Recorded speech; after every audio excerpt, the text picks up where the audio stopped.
ER. Sharing our stories connects us. Listen and be connected. Join us for the conversation meeting weekly at the intersection of community and culture. Hosted by Mario Nunez and Joe King Carter. And here we are. It is Wednesday noon. It is WMNF 88.5, WMNF.org. And we are celebrating Happy New Year's Day with our listening audience. I am Mario Nunez, host of the conversation, co-host alongside my broadcast partner, Joe King Carter. There he is. Hey, Joe. Hey, good afternoon. Happy New Year. Happy New Year, brother. I'm glad Absolutely. that you're sitting there next to me because I wouldn't want to be doing this with anybody else. And, of course, sitting across from both of us in studio is Jessica Green. Jessica, open up that microphone and say hello to everybody. Hello, everybody. That's just what we expected. Jessica G, the OG. Jessica And by G. the way, for the sake of vanity, you need to drop your microphone down just a little bit so that the Facebook listeners can see my Uncle Fester-like face. There it is. Thank There you. it is. Well, listen, There we go. And I should say right up at the top that we do the show here each and every week. Of course, we do the show each and every week with love in our hearts to keep our listening audience informed, entertained, and perhaps educate them a little bit on certain topics. But we also do a simulcast on Facebook Live off of my page because we haven't figured out how to do it off the Conversations page yet. But no, actually, because it's easier to find that way. And last week's episode, we figured we had a captive audience because it was Christmas Day, and you guys might have been on your phones or you might have been at your desktop, laptop, and you on Facebook you saw that Mario Nunez was live. So you tuned in. We had at one point about 15 viewers, which was spectacular, but we sat over almost 800 views. Now that doesn't mean they watched the whole show, but that means 800 different opportunities to expose the conversation to everybody out there. So thank you. I guess what I'm trying to say is thank you. Thank you for watching. Thank you for following listening. us. And thank you for listening. following us. Absolutely. So let's start at the top, Joe. And I know we talked about it before we went on the air. We wanted to discuss, you had a loss in the family this week. Well, yes, absolutely. President Jimmy Carter, who is a distant cousin of mine, passed, and special to millions and millions and millions of humans throughout the planet. 100 years young. 100, which, by the way, is you'll find that there are many, many Carters who become centenarians. My grandfather, James Alvin Carter, was lived to be 100 years old, and so it's not an uncommon characteristic. But you know, it's a moment in time we've all anticipated because of the state he was in. That he was, as he said, he was going to hang on so he could vote in the election, and he did. You know, 77 years married to his beloved. Absolutely, and a person. Really a person of amazing integrity and love. I think, you know, we have a saying in the Carter family, which goes like this: he's not perfect, but he's damn near it. And that's how we refer to Jimmy Carter. And so, yeah, I think that, you know, it's an amazing moment in time now for us to honor him. Hear, hear. And may we long remember his presidency as one that was maybe at times fraught, but certainly no lack of effort on his part. And, you know, he's probably deserved a second term, but he did more in his post-presidential years than any other president accomplished. Also, lived longer than any other president in United States history. So, you know, he's going to be in the record books. I mean, he's going to be remembered and studied for the integrity that he brought to the office. You know, the man was a nuclear scientist, for crying out loud, and a lieutenant in the United States Navy, and brilliant in so many ways, and a peanut farmer, and we can go on. Yeah, there are many things about him that many people do not know. But we're finding out now. And as time goes on, his presidency will be more and more appreciated for who he was and what he was doing. And I will also tell you this as an insight. If you look at his fights over the years, character can be judged by a person who is willing publicly to challenge their tribe. You know, that's not an easy thing to do because you want to be liked by your friends. And President Carter was a Sunday school teacher, and he was a devout Southern Baptist, but he was a progressive. And we have in my family a number of Southern Baptists who are progressives, by the way. And he often went against the church and was critical. He was critical of misogyny. He was critical of patriarchy. He was critical of the evangelical approach to homosexuality. He fought for civil rights. So, he was a different kind of person. He was a person that was willing to truly be someone who served his country. I sort of think of Jimmy as a nobleman, but his nobility was not in power and money. His nobility was in spirit and love, and that's what he was about. Hear, hear.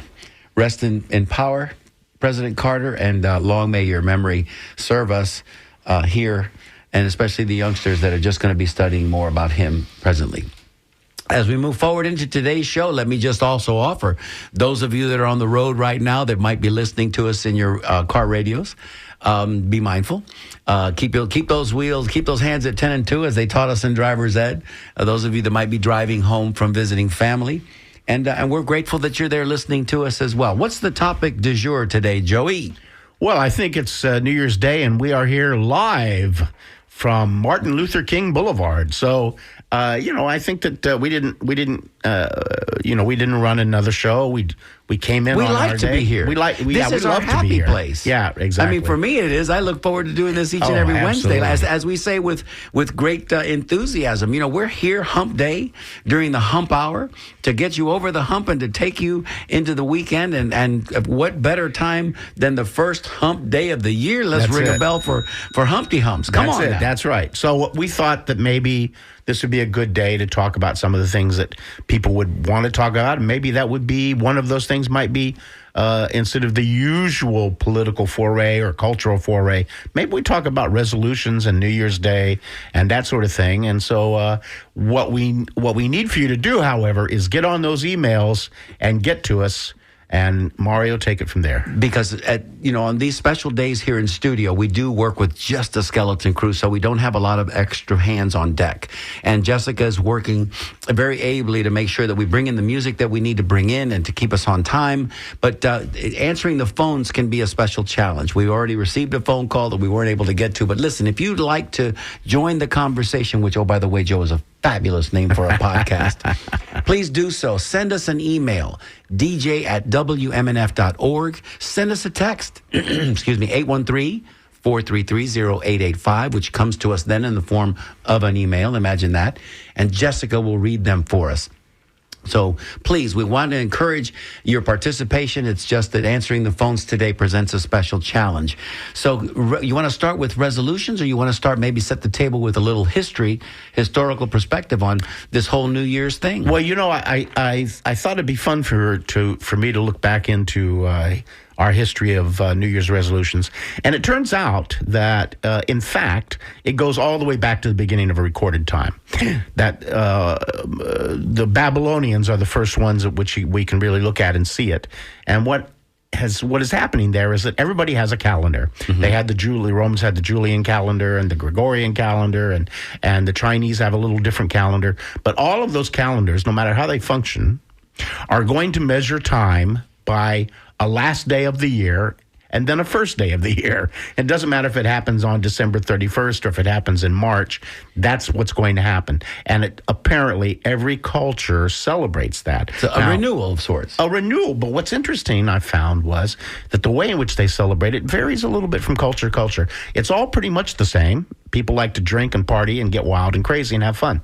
However, some countries are not so public. Like in the Netherlands, for example, they're much more about home. Let's stay home tonight. It's a little bit more like Buena Noche. It's more Buenas like noche. Yeah. It's like a Noche Buena. A night. Yeah, I'm sorry, Noche Buena. It's more like a familial celebration. A familial celebration. Less out in the streets. Gotcha. But different cultures celebrate in a different way. Now, here's an interesting idea. Mm-hmm. Some cultures have 2 different days they celebrate. They celebrate the last day, and they call it Old Year's Day or Old Year's Night. And then the next day, they call that New Year's Day, just as we do. I love that. I love that. Yeah. I like that. I like the sense of that. Yeah. Do you remember, Joe? And I want to throw this in there, and then we go right back to what you, because you're on a roll, Joey. You're as you usually are. But here I'm going to cut you off again, as I usually do, because I just flashed back to when we were younger. The images that we always saw just before we watched Guy Lombardo and the New Year's celebration on our black and white TV was the old year going out as an old man with a long white beard on a cane. And then the New Year's baby. It was always a New Year's baby. So, Correct. wow, in 365 days, we went through a complete life cycle of that baby. Right. But aren't those the two images that are Those are the blasted two images. into our, burned into our mind? Yeah. Those are the images, and apparently other cultures celebrate those metaphorical images in a more direct way.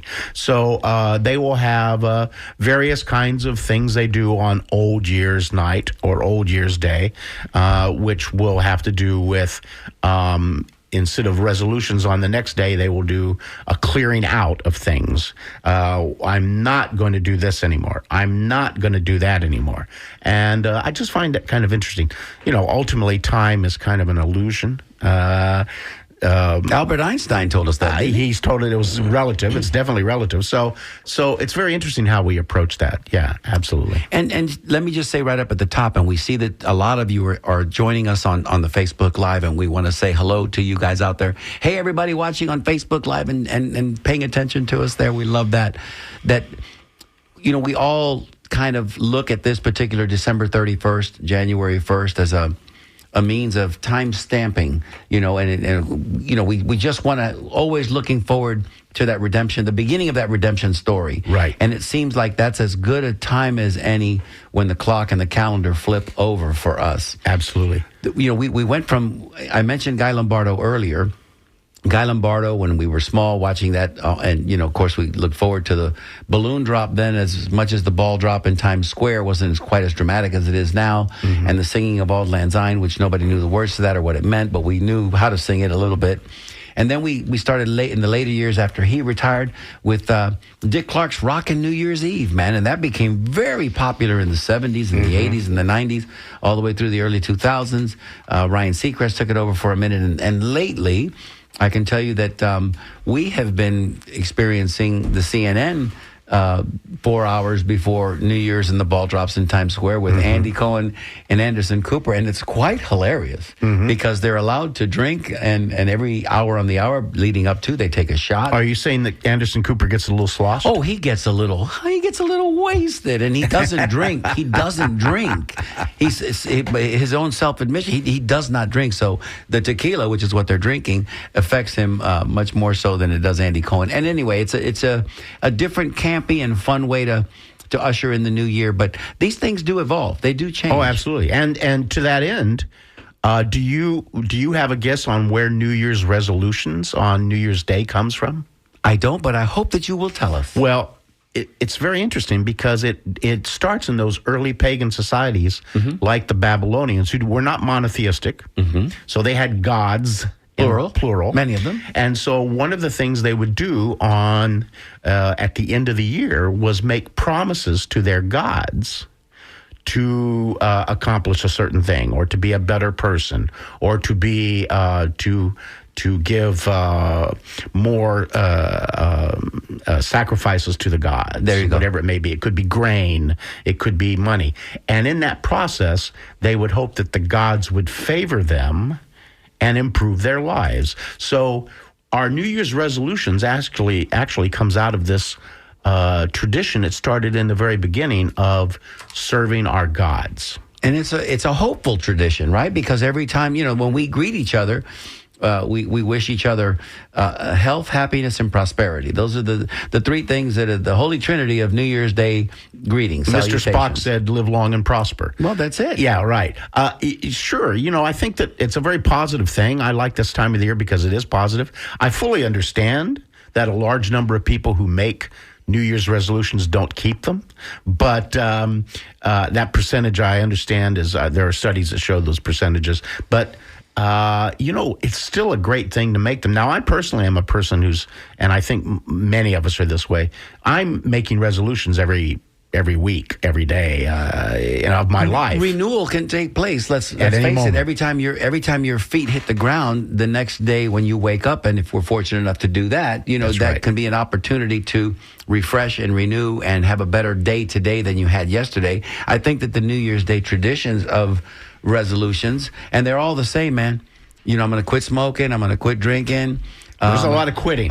There is. There's a lot of quitting happening. And we're not quitters, but and Yeah. of course, and we bear that not quitting philosophy out, because by the 10th or 15th day of the month of said first month of resolution making, we usually give up on that too. Right. So I'm just saying but if you will give yourself some grace. And every day just allow yourself the opportunity to get better each and every day, that might be something that we can aspire towards. The big lofty goals, hardly attainable. Right. And most of us fail. And then, of course, with that failure comes all of the other things that, the doubt creeps in. And Right. and it's not a good result. But I think if we can just give ourselves a little bit of grace and realize that, maybe just do one thing. Jessica, do you have any, we'll bring you into the conversation, do you have any resolutions that you try to make or anything of that ilk? I resolved to take more days off this new year. Hey, we'll ring a bell on that one. That sounds Joey good. and I are semi-retired, so we take days Speak off. for yourself. We take days off all the time. But I guess what you're saying, though, if I hear you, Jess, is we should all kind of also take time for ourselves. Absolutely. Yeah. Yeah. So I don't know how you and Jess, how your processes work, but my process is a slow massage. I'm the person who, I look at the swimming pool, I come back, I stand there for a while, I say to the person standing next to me, is the water cold? I put my toe in it. That's me. I don't jump in. I'm not a jumper. And my attitude about all that is that what I find is that my resolutions, whether it has to be with my physical self or my moral self or my ethical self, or to some degree my spiritual self, it's all stuff that I sort of slowly say, I need to do that a little better. And I get a little better, and I get a little better, and finally I seem to start to accomplish it. And that's how it works for me. So what I find in resolutions in my life is that I will be confronted with something that I want to change. And then I will say, I need to do a better job at that. I need to do something. I need to do that in a better way. I like the sound of that. Yeah. And so then what will happen is I will begin to speak it, because I'm a big believer. You want to of, manifest it into reality. Manifestation is not a big, a manifestation is not metaphysical woo-woo. It's scientifically proven that Absolutely. all things that happen in human society start as a thought. Everything that's ever been invented, Einstein, Darwin, it doesn't matter. It starts as a thought. Madame Curie, it starts as a thought. And so you think a thought, you speak a thought, and you eventually act the thought. I love that. And let's concentrate on what you just said there, Joey.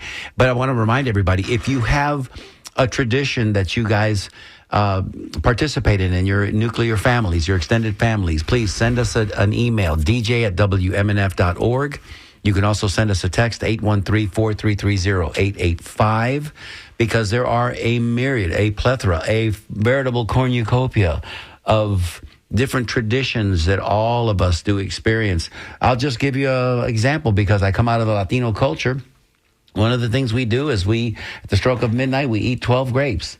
Now, I guess they're supposed to be green, but what if the green ones are not quite as sweet as the purple ones? And so we eat the purple ones, but we eat 12 grapes, one representing each month of the year, and we're supposed to do like a little mantra or a little meditation on each of the grapes and asking for, different things that we're going to enhance our lives. So that's one of the things we do. Another thing that I can remember my grandmother doing from the time I was a little kid was filling up a pot, like an 8-quart pot with water, and going right out the back door of the house, and just after eating the grapes, of course, throwing that pot of water out, and that was a metaphoric cleansing of the home and of the year, and symbolic gestures. Out with the old, right? Yeah, throwing out the old. So, these are little things, and if you have something that your group, your tribe experiences, share that with us. We'd love to read them on the air. Joey, yes, absolutely. Do you remember any of that like that when you were young? Oh, yes, of course. And by the way, let me just say, email us, please. we're interested in your resolutions, or maybe what you hope for in 2025. What are your What was going on hopes? in Bradenton when you were little on New Year's Day and New Year's Eve? Well, I was connected to my Georgia family a lot, and so we did not have. The big thing was to stay up and cheer the New Year in at midnight. Yes. Even children could stay up, and then the next day we had Hoppin' John. Oh, yeah. Yeah, and what's by that the way, all about? in that process, I also explored recently. I started looking at the various foods that people have as traditions, like you mentioned, the 12 grapes. Please share that. But Hoppin' John is kind of interesting. Black-eyed peas, for those of you that are wondering what happened. Yeah, if you do not know what Hoppin' John is, it is a food that is eaten typically in Southern cultures during on New Year's Day. And it is oversimplified black-eyed peas on white rice, and with possibly ham involved. Ham and co-starring also some collard greens. Because Yes. if you go into one of the grocery stores here, which shall remain nameless, but it sounds like Publix, you can see that right up at the front they have a counter there, refrigerated counter, and they'll always let you know what the traditional a celebratory meal might be Right. for whatever's coming up, be it Valentine's Day, Right. St. Patrick's Day, whatever that might be, because they'll have it in the case there. And right next to the Hoppin' Johns is the collard green. Yeah, Hoppin' John. Well, yeah, a really traditional meal would be Hoppin' John, collard greens, and cornbread. And Love me some cornbread, Joey. You? oh, well, of course I grew up on it. But Come on now. But the thing is, we're talking about true soul food Southern cooking cornbread. Yes. Not cornbread cake with sugar in it. People who put sugar in their cornbread, that is considered sacrilegious among Southerners. That would be like somebody who puts sugar, a Sicilian would turn up their nose at somebody who puts sugar in a spaghetti sauce. So I'm talking about real cornbread, folks. But yeah, this is what we would do. And so I started investigating this. What's the significance? Well, here's the significance. And you know what's interesting? The pedigree of Hoppin' John is it reminds me a little bit, and I'm sure people who study food find this often to be the case, is that the Cuban sandwich, all right? Now, we... Revered here in our section of the world because we know its history and we love it. And That's we right. eat it. That's we eat right. it with a great amount of enthusiasm because it connects us with our past. Right, and I want to mention that we have the book that came out recently, the Cuban Sandwich book, authored by Andy Hughes, Barbara Cruz, and Jeff Houck, and they they did a very interesting dance throughout that entire book, because the problem is this, really simply put: people want history to be very exacting. On this date, this happened. But in a culinary sense, foods don't develop that way. There isn't somebody standing there taking a photograph. There are happy accidents at times, for sure. There are happy accidents, but Right. let me go ahead and do that. Right. So, so the Cuban sandwich, all of these debates that go on and on. The original sandwich was a mixto sandwich, and probably where we dropped the ball historically was Anglos who lived around Tampa started calling it the Cuban sandwich. Jerry Seinfeld makes a joke that there are no Chinese restaurants in China because they don't call them Chinese restaurants. Really, what we call the Cuban sandwich in Tampa probably should have been called either the Ybor City sandwich El Tempeño. or the Tempeño sandwich, something like that.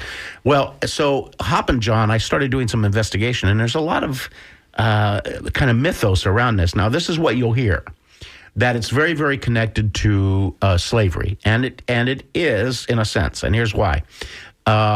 Rice was a crop that was grown in the South, South Carolina, North Carolina, up through that area. And it's a very intensive crop to maintain and harvest. And rice existed in Africa. And so the African slaves who were brought to America were associated with rice crops as they were picking cotton. And so there's this association between rice in Southern culture and soul food and black people, essentially, okay? So there's one connection. However, does that mean that black slaves came over with rice in their pockets? No, okay? Number two, is that black-eyed peas are African, by the way. And so there is an association made, as is okra, by the way. So there's an association made with black-eyed peas. Well, in fact, most slaves who were brought here during the Atlantic slave trade were brought here with the clothes on their back, if they had that. And they did not have pockets full of peas, black-eyed peas. What the history seems to indicate that it was probably the slavers who saw the opportunities, the financial opportunities, to have crops of black-eyed peas and rice, and that's sort of how it got started. As the slaves would have known how to cultivate it and continue growing and even cook it and all that good Correct. stuff. Yeah, and so there is that. Now, is that so? I don't know. I really don't know how that all went down. I wasn't there. The other part of this is the actual word Hoppin' John. Well, that's fascinating because apparently there was a man in South Carolina whose name was Hoppin' John. Some people are credited with him putting black-eyed peas on rice. I kind of doubt that. I mean, it's not an incredibly innovative act to see the opportunity to put black-eyed peas on top of white rice. I mean, yes. I think I'd put that together. Yes. So there's that. There's also another mythos about black children being excited by black-eyed peas and rice, and they would hop around the kitchen, and they were called Hoppin' Johns. This doesn't seem to make any sense to me either. And so the real fact is that it's hard to know how that name came about. But Hoppin' John is a big tradition in my family, and I see it now prepared in a myriad of ways. Yes. People put all kinds of added things in Hoppin' John. Sofrito. Yeah. All kinds For starters. Stuff I don't even know what it is. This is how Hoppin' John was served in my Georgia cracker family from Georgia. And it was like this. White rice, black-eyed peas. Black-eyed peas, by the way, cooked with some ham. Yes. Not a lot of ham. Just to give it some flavor. That's right. That's okay, right. Could have been a ham hock or a piece of a ham hock. When you see people that have all this ham on their Hoppin' Johns, that's not traditional. Because it was a working class, poor person's food. And where were you going to get that ham? Pedestrian food, they call it. Correct. So, not a lot of ham, but enough for flavor. In the old days, I remember women in the South, they had a Folgers coffee can on the stove, and they kept all their bacon grease in it. Yes. And if they didn't have any ham, they'd put a spoon of bacon grease into the black-eyed peas. So we have black-eyed peas with a little ham on white rice. And then when you serve it with a bowl next to it, a small bowl of chopped raw onions. And you put those onions on top. You'll see Cubanos put chopped onions on top of black beans on rice, right? Of course. And so that's the food that I remember so well. It is the bottom of the hour, which means that we're going to be doing a station ID right about now, and it's not going to take us that long to accomplish the station ID, and that's probably a good thing because I'm getting so hungry, Joe. Talking about Hoppin' Johns, I'm going to be running out of the studio to get me some in just a minute. We'll be right back. You are listening to The Conversation starring Mario Nunez and Joe King Carter on WMNF 88.5 FM, your community radio station.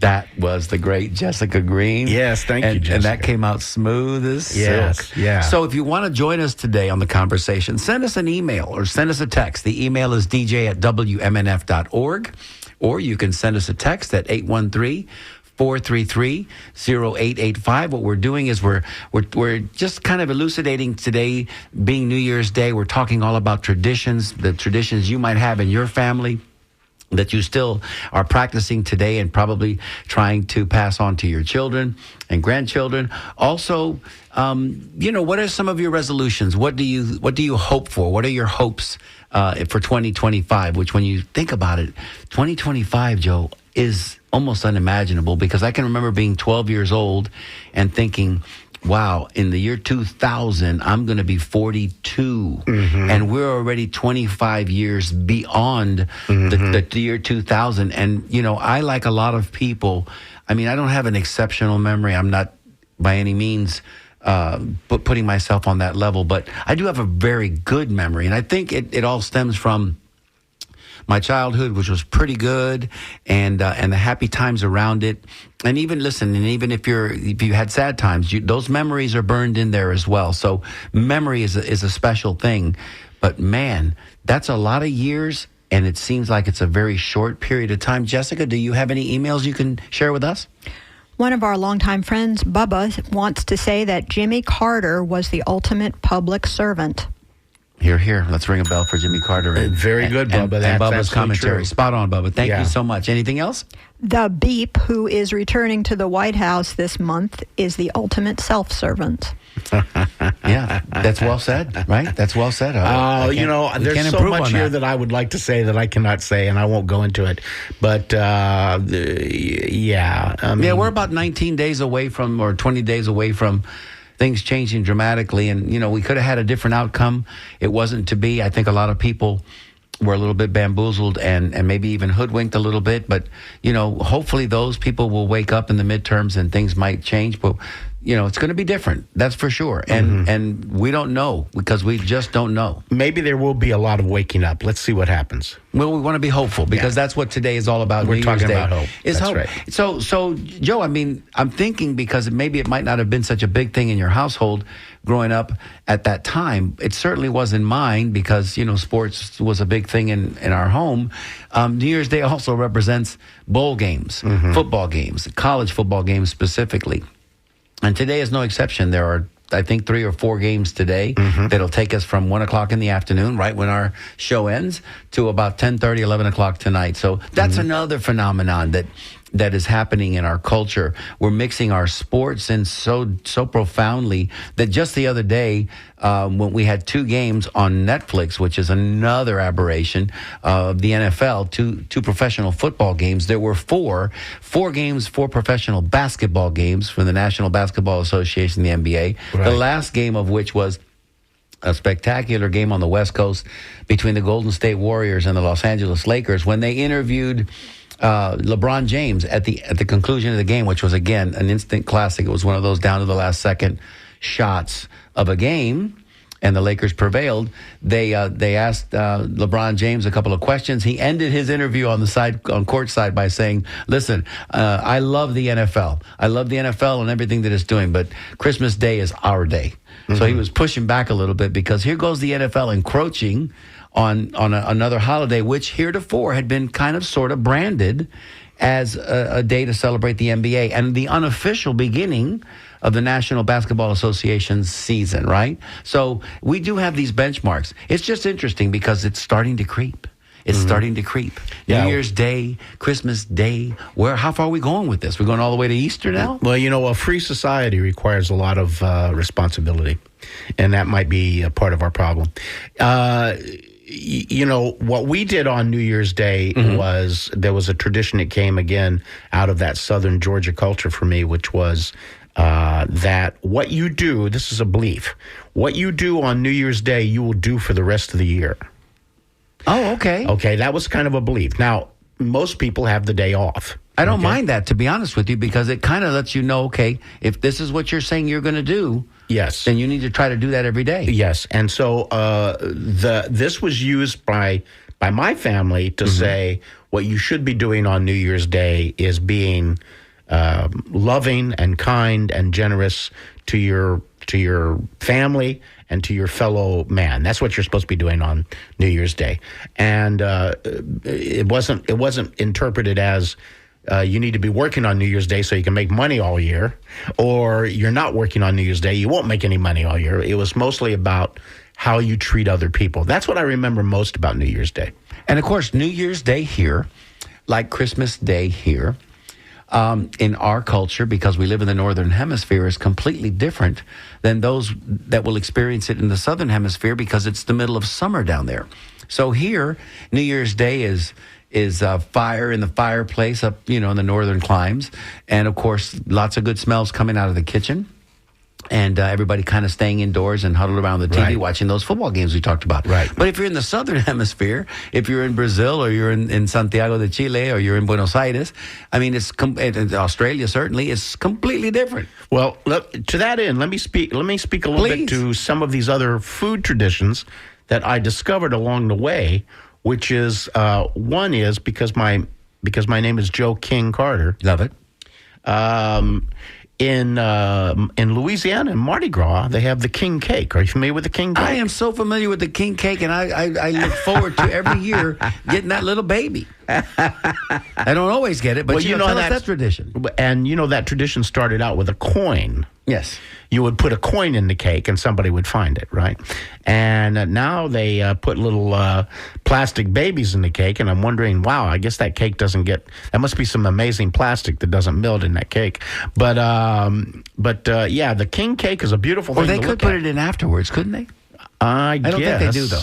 I don't think they do, because you can see where it is now. Well, I know that with the coin, they just cooked it in the cake. We've got a caller calling in right now to tell us all about that king cake, and my goodness, we don't have anybody to answer that phone. But listen, if you're listening to us, and I hope you are on the radio, send us an email, because we want to know, do they put the baby in the plastic baby in the, and sometimes they'll put multiple babies, because they want to have more than one Right. And I remember, I think, if I'm not mistaken, Joe, they used to do this in a flan. Flan de leche. They would put like a lemon rind. But why do they call it the king cake? Come on, Joey, give it to me. Because the trinket that you find originally was a coin. There would only be two, and it would be for, if you found it, you would be the king for the day, Dale. or you would for be the queen for the day. Oh, I love it. We had a TV show in the 60s here called Queen for a Day. There you Remember go, that? queen for a day. Yeah. So these are wonderful traditions. Do you have any traditions in your nuclear family that you guys are adhering to and that you would not do? I mean, listen, no New Year's Day could pass in your family without you doing this one thing, whatever that is. Christmas Day or Thanksgiving, for example, you get the families together, and at some point during the day you go outside and you have a game of touch football. I mean, it's kind of the thing that, you did. Kind of. Right. But there could be other things. They also, here's one I found. In Japan, they have soba noodles. You've seen soba noodles. Of course. Very long noodles. They are intentionally long and not short noodles because they symbolize a long and healthy life. How about that? Joey, do you have any resolutions? I mean, we're getting to the last 15 minutes of our show. And first of all, let me just say, I'm trying, as I'm looking to read some of the comments coming in on our Facebook Live feed, which is very difficult in real time to do. But have you given much thought to what you might like to resolve to change this year in 2025? Well, like I said earlier, I'm always resolving and changing, and then maybe not changing because I failed at it, and then I come back and hit it again and come at it from a different angle, and I keep doing that. Got to keep getting up, Joey. You got to get back up again. Yeah, but I have a resolution that I actually started in the last 2 weeks, and it's very simple, and it is simply not to consume food at night. Oh, I like that. Yeah. In other words, once the sun goes down, stop eating. So this means I need to get my dinner in. Now there might be some not bizarre, but there might be some exceptional day where I'm out with friends late and we have a late dinner.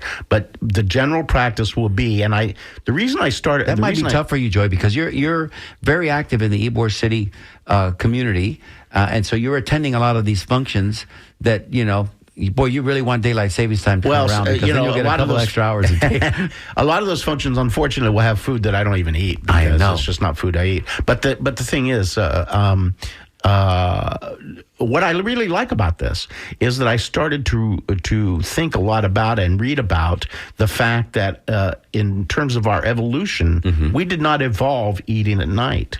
Our ancestors. I'm talking about our pre-Homo sapien ancestors. I'm talking about going back not 200,000 years, but going back 2 million years. Those hominids that became our early ancestors, they weren't eating at night. They didn't have refrigerators, and they were eating during the day. And now it turns out that there's a whole bunch of things about your circadian rhythm and about the enzymes in your body and the way your body handles food that it's really not very healthy, regardless of what you eat, even if it's just a bowl of spinach. It's not really a healthy thing to do, to eat after dark. Yeah, once your body kind of shuts down the digestive process, you don't want to necessarily have to ramp it. Yeah, you don't want to ramp it back up. And it turns out, as I said, I've done this for a couple of weeks, and you know what? by golly, I'm feeling better. Listen, it is Not that I was eating huge meals at midnight, but the thing is, I might occasionally slip to 7 or 8 o'clock at night on dinner, and I've decided I'm not going to allow that to happen anymore. And the older we get, the more road we have behind us. It's probably just a better practice to control that eating to certain times Sure. of the day, and also to control the volume. Simply just, you don't need that many calories. If you're an offensive lineman, you're 25 years old and you're 6'7", 330 pounds. Yeah, buddy, you need some calories, Right, And you right. can handle it. Well, I think a lot of people's resolutions do have to do with health and eating, and it probably psychologically has something to do also with the idea that we've just come off of a major 2 months of gorging and indulgence. I mean, we start with Thanksgiving, and some people start. People start with candy at Halloween. I would suggest that would be the case. And then we go to Thanksgiving, and then we go to Christmas, and we are surrounded by candy canes and cakes and parties and events and food and food and food and food. And we're just talking about Hoppin' John, so New Year's Day is no exception either. Yes. And by the way, that's a carbo. That's not a meal you want to eat every day. That's a carbo load up, is Hoppin' John. So when you see tomorrow, you'll see the proliferation of Jenny Craig ads and Weight Watchers ads. You know what's going on. You know what time And it is. Ozempic And ads for Planet Fitness, and ads for EOS, and ads for all the different Crunch and all the different gyms. Yeah. Because this is that time of year. By March, April, we'll probably forget about most of it. But let me say one more thing. Please. In this looking at various traditions with food and New Year's Day, the one that I found the most interesting is that the Pennsylvania Dutch and the Germans, they have pork and sauerkraut. And they believe it's tied to a long life. Now, what's really interesting about that is that sauerkraut is like one of these superfoods. It is. It's really good for you because it's a fermented cabbage. food. Cabbage is really good for you. Absolutely. It's a fermented cabbage. Absolutely. It's a major supporter of your gut system and gut health, what they now call the gut biome, right? So, boom, there you go. They're eating sauerkraut for a long life, and it's probably actually having the effect. We know that fermented foods are good for us, and sometimes they're a little less palatable than sweet things, but we know that chocolate is better when it's bitter. We know that as well. So, that's right. It's just that as we continue to evolve or devolve or just stay stagnant, the taste buds in our mouth literally have everything to do. And some people will tell you, biologists, physiologists will tell you that it may even be more of an olfactory connection because, when you do have a cold, then you can't talk because your nose is all stopped up. Right. You can't taste anything either. So most of it has to do with your nose. Right. So if you've got a good nose, you're probably your system of tasting food is probably on point, and that's what makes the experience of eating food rich and wonderful. It's not the quantity that we consume. That's something completely different, and that's probably what you need some couch time for. Right. But now we're often talking about healthy eating habits. Yeah, well, that's true. But maybe that's what we should be doing. We should be confronting those things today on day one. And look, there's another thing you said that was very poignant, Joe, about don't eat after sundown. And the other thing I think could be considered here as a top priority is portion control. Just control the portions a little bit and realize as you get older, 50s, 60s, 70s, you just don't need that much. Right. You can still have that piece of flan. You can still have all the wonderful delectables that we crave because we have so many wonderful memories attached to them. But, puppy, just eat a couple of bites or just eat a small slice. Right. Yeah. Wow. Where do we go with that, Joe? All of a sudden, we're telling you how to eat and where to eat. Yeah. Who are we to tell you that? Well, we love you guys, and we just want you to be here for us as we proceed through 2025, because one thing we know is we are nothing without you guys, right? I mean, Joey, we come in here, all of us volunteers, nobody's getting paid to do this.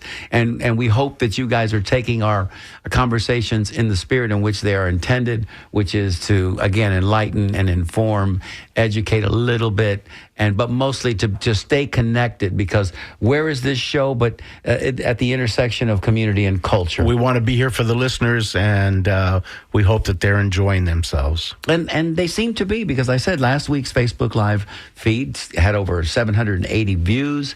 This show will live in the archives. And for those of you that don't know, maybe we should mention it right up at the top. WMNF.org, our website. If you were to go to our website and navigate the website and look for previous shows, all of our shows, which now, Joe, they're starting to mount up. Absolutely. I mean, we're well past 25, going towards 50 shows now. We just check them all out. They're all there. You can listen to any one of them. That's right. We've had plenty of wonderful guests in studio sharing their personal narratives. And while we're doing a little studio business, let me just say that New Year's Day is a great moment in time for you to make a donation to WMNF. So if you enjoy our show, please hit that tip jar. Send us a couple of dollars. Spread the wealth. Remember that I said, what you do on New Year's Day, you'll do the whole year. Be charitable and be kind to us. I like the phrase "give till it hurts." And if it hurts, let it hurt a little bit more. No, we do have a fundraising drive that's coming up in February. We'll get to that. I mean, Yes. We always do that. We have a quarterly event that, community radio is all predicated on.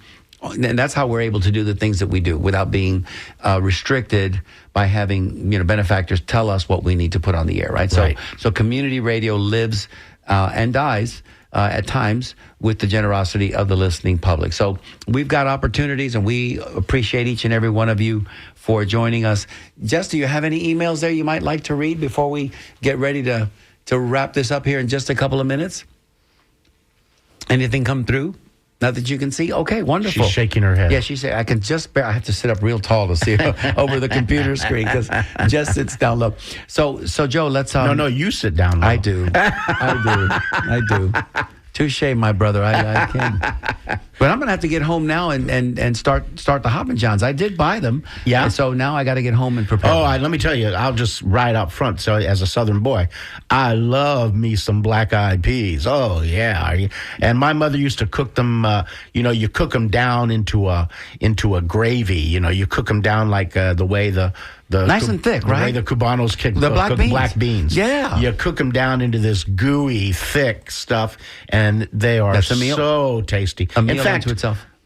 Black eyed peas have a flavor that just obviously nothing else has, and it's a special thing. And I have black eyed peas every now and then in the middle of the year, of course, other than New Year's Day, just because I love them. Yeah.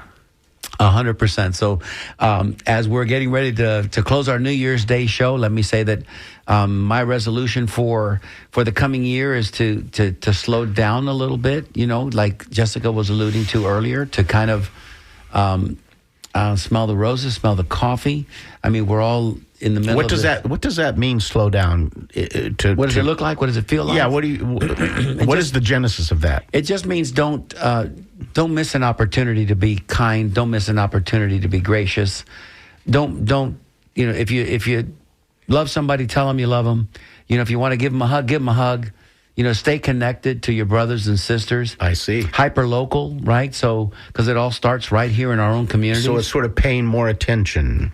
Paying more attention and just making sure that, we lose people every year, man. We lose people every year. Yes. And at the end of the year, there's always an in memoriam that, the Oscars will do and the Grammys will do. That's always in the entertainment industry. But on a very personal level, it's the circle of life. So slow down just long enough to make sure that you let those people that are in your life know how much they've... No time like the present. Let them know how much they've impacted you and your life. And whether it's a high school teacher that you had, a coach that you had in Little League, a dear friend that's been at your side for 40, 50 years. I think that's one of the main things. And then try not to be as mean-spirited. It's tough these days, man, because we're all in this gotcha politics vortex that seems to keep sucking us back in. Also, we live in a cultural moment where the energy is very high between social media and digital media and the AI and the presence of all these things that are sort of bearing down on us. I'm always working on trying to be a little kinder and a little more aware that everybody is in their own bubble of issues and problems and stuff that they're dealing with. And for me to get triggered by somebody really is unfair to them and to me. So I try to just be as open as I can to, why is this guy saying this? Why is he acting this way toward me? What is happening? The whys are always important. I've always thought that the whys, and if we can get to a better understanding of the whys, then it tends to give us an opportunity to react appropriately, right? So, because like you said, Joe, very eloquently stated, everybody's in their own bubble, man, and everybody's suffering with something.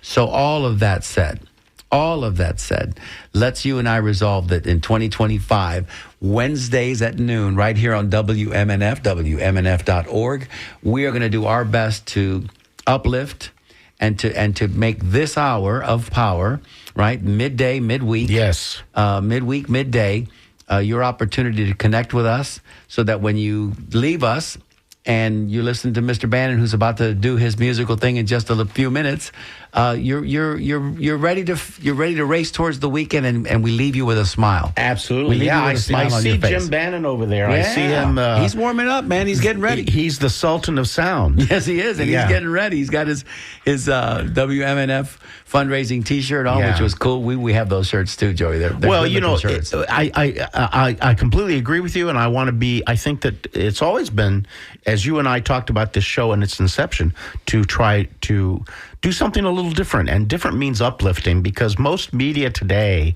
out there in the world beyond WMNF is, it's very wearing. There's a lot of negative media going on because negativity sells, right? Always has. And so, yes. The more dreadful, if it bleeds, it leads. This is a very cynical way that newscasters, planned and producers plan their newscasts. Well, we're going to try to not do that. we're going to try to not do that in the coming year, and sometimes it might be unavoidable. Well, that's the reason when we bring people in and we share their personal narratives, that is, I think of that as an uplifting connection. The connection is that everybody has a story, and you might relate to that story. And I think that's one of the chief things. We didn't have a guest today because it's New Year's Day, but we will be back on track next week. And I think that's what we want to do, is to have those folks come in and share their lives with us, and we all feel connected together. That helps maybe take you a little bit out of your bubble, is the way I could say that. Professional clinicians will have you know that because of all of the devices that we interact with throughout the course of the day, it is actually we are actually disconnecting from our fellow man more and more each year. Yes. As these devices become more AI compatible, and will it be too long before we have something like with the Jetsons, those of us that remember the cartoon, Rosie, living in our house to give us companionship. But there is nothing like the human touch, Joe. There's nothing like the human connection. That's right. I think that's what WMNF does at its best. When we are functioning and hitting on all cylinders, that's what WMNF does. Community radio. Keeps us connected. There we go. Yeah. So we hope that you guys have been enjoying our show today. We look forward to 2025 and keeping you in the fold, as it were. Joe, we're going to resolve to keep each other on track. That's it. As far as our resolutions. And your beard is spectacular, by the way. I expect that next week you'll look completely different, because if there's one thing we know about Joey, he's a bit of a chameleon when it comes to his facial hair. Yes, well, where did that all start, It's Joey? the Santa Claus moment. I just got, every now and I just thought I'd grow my beard out to see what it looks like again. It's pretty white, Joe. It's totally white, my friend. Are you kidding? So what I think you should do next year at the Christmas holiday is just go ahead and step into it. And I mean, when I say that, grow it out. Go ahead and get your Santa hat and just just live that moment, man. Yeah, it's a strange thing to know that you've been genetically designed to be Santa Claus. Well, and maybe I'm genetically designed to be your elf, because at my height it just works. It just works. Well, yeah. So, yeah, we are here to uplift, and that's the goal. In 2025, there's going to be some stuff ahead that's going to be tough. and we're going to deal with it and move forward. To all of you that have been watching us on Facebook today, thank you all so much for being there. We love each and every one of you guys. For those of you listening in your cars, for those of you listening in your homes, or while you're out taking a little walk and you're listening to us on WMNF.org, thank you as well. Jessica, any closing thoughts or comments before we get out of here? Everybody have a very happy New Year. I love There it. we Jessica go. is a woman of few words. Well, but she's like E.F. Hutton when she speaks, everybody listens. I'm just yeah, going to but say it up front. she's our stabilizer. Let me tell you something, and we all need it, right? Yeah, absolutely. She's our vertical and our horizontal stabilizer, right? That's right. Left That's wing, right. right wing, but we wouldn't be anywhere without Jess pushing the right buttons. I have a lot to do over here. Yes, you do. She does. She does. And every once in a while, she'll point her finger at us and make sure that we stay on time. Yeah, oh no. We love Jessica. To my brother, thank you so much for being at my side each and every week. Of I love course. you, Joey, and we're going to get this year is going to be a big one for us. We're gonna make it happen. We're gonna be positive, folks. Thank you, everybody, for listening. Again, you're listening to The Conversation. This has been Mario Nunez and Joe King Carter, along with Jessica Green, WMNF, Tampa.